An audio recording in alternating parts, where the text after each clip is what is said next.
శ్రీమాత్రే నమః. శ్రావణ మాసం వస్తోంది. శ్రావణ మాసం అంటే అందరికీ తెలుసు. చాలా మంగళకరంగా ఉండేటటువంటి నెల. అన్ని పూజలు, వ్రతాలు ముఖ్యమైనవన్నీ కూడా ఈ నెలలోనే వస్తాయి. అసలు ఈ నెలని శ్రావణ మాసం అని ఎందుకంటారంటే, శ్రావణ పౌర్ణమి నాడు శ్రవణ నక్షత్రానికి చంద్రుడు దగ్గరగా ఉంటాడు కాబట్టి దీన్ని శ్రావణ మాసం అని అంటారు. ఈ నెలలో పుట్టినవారు సాధారణంగా అనేక వైదిక కర్మలందు నిష్ణాతులై ఆధ్యాత్మిక కార్యక్రమాలు చేస్తూ పుణ్యకీర్తిని పొందుతారు. సమాజ సేవలో కూడా నిమగ్నులవుతారని చెప్పబడుతుంది. అన్నిటికన్నా ముఖ్యం ఏంటంటే గీతాచార్యుడు కృష్ణుడు పుట్టినటువంటి నెల అది ఈ నెలలోనే వస్తుందన్నమాట. అంచేత ఈ నెలలో కృష్ణుడిని పూజించడం వల్ల నిబంధనలు లేనటువంటి ప్రేమ అతిశయించి దాంపత్య జీవనం సౌఖ్యంగా ఉంటుంది. అలాగే ఈ నెలలోనే హయగ్రీవుడు జన్మించాడు. హయగ్రీవ అగస్త్య సంవాదే లలితా సహస్రనామ అంటారు కదా. ఆ హయగ్రీవుడు జన్మించినటువంటి ఈ నెల కాబట్టి ఈ నెల లలితా సహస్రనామానికి ప్రతిరోజు చాలా ముఖ్యమే. కానీ ఈ నెలలో విశేషంగా లలితా సహస్రనామ పారాయణ చేస్తే చాలా మంచిది.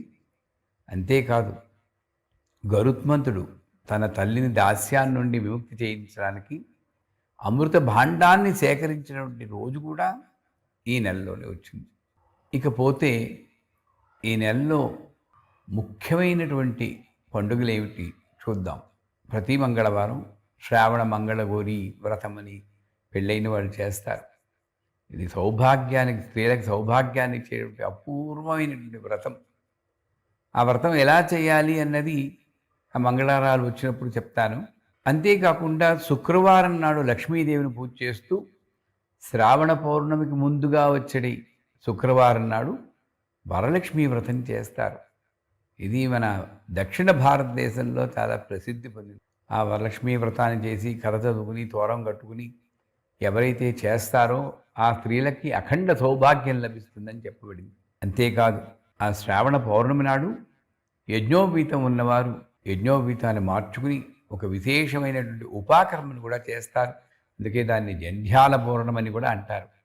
అదే రోజు సోదర సోదరీ భావాన్ని పెంచుకోవడానికి రాఖీ పండుగ అని చెప్పి ఉత్తర భారతదేశంలో ఎక్కువ పాటిస్తారు రాఖీ పౌర్ణమని. ఆ రాఖీ పండుగను కూడా ఈ నెలలోనే జరుపుకుంటారు. ఇకపోతే సూర్యుడిని కూడా ఈ నెలలోనే సూపౌదన వ్రతం అన్న పేరుతో అర్చిస్తారు.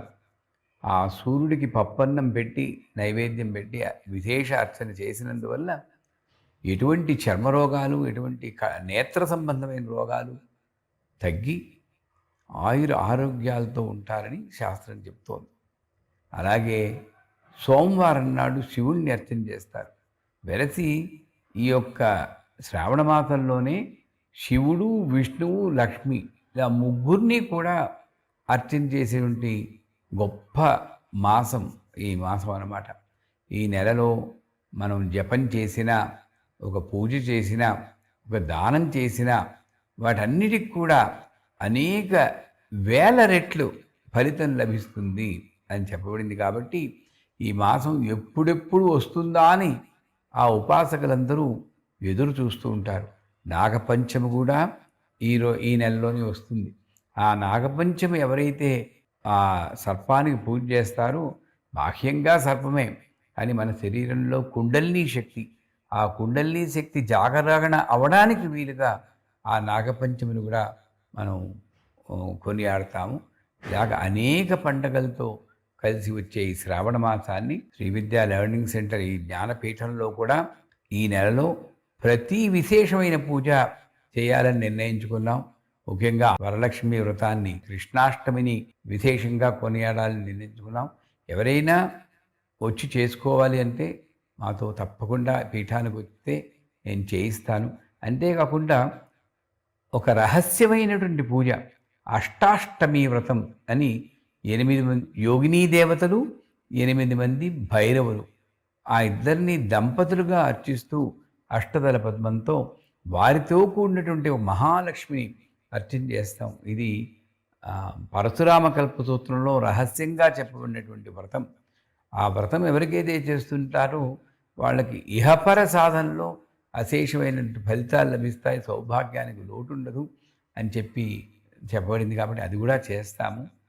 ఈ శ్రావణ మాసం నుండి మీకు అందరికీ ఒక గొప్ప శుభవార్త ఏమిటంటే, అందరి కోరిక మీదుగా ప్రతి నెల కూడా ఆ నెలలో వచ్చేటువంటి పండగని ఒక పూజ కానీ, విశేషమైన పూజ కానీ, విశేషమైన దినం కానీ, ఆ రోజుకి ముందు రోజు ఇలాగా వీడియో మనం తయారు చేసి దాని గొప్పతనాన్ని, ఆ రోజు ఏం పూజ చేయాలి, ఎలా చేయాలి అనేది కూడా చెప్పాలని నిర్ణయించుకున్నాం. చేత వేచి చూస్తూ ఉండండి.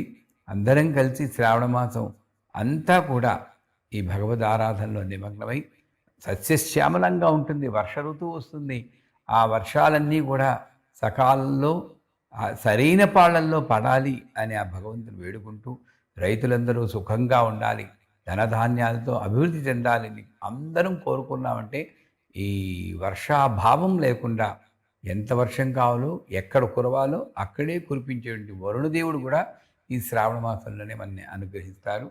చేత శ్రావణ మాసాన్ని ఆగస్టు 2వ తారీఖు నుండి మనం మొదలెడతాం. శుభం. శ్రీమాత్రే నమః.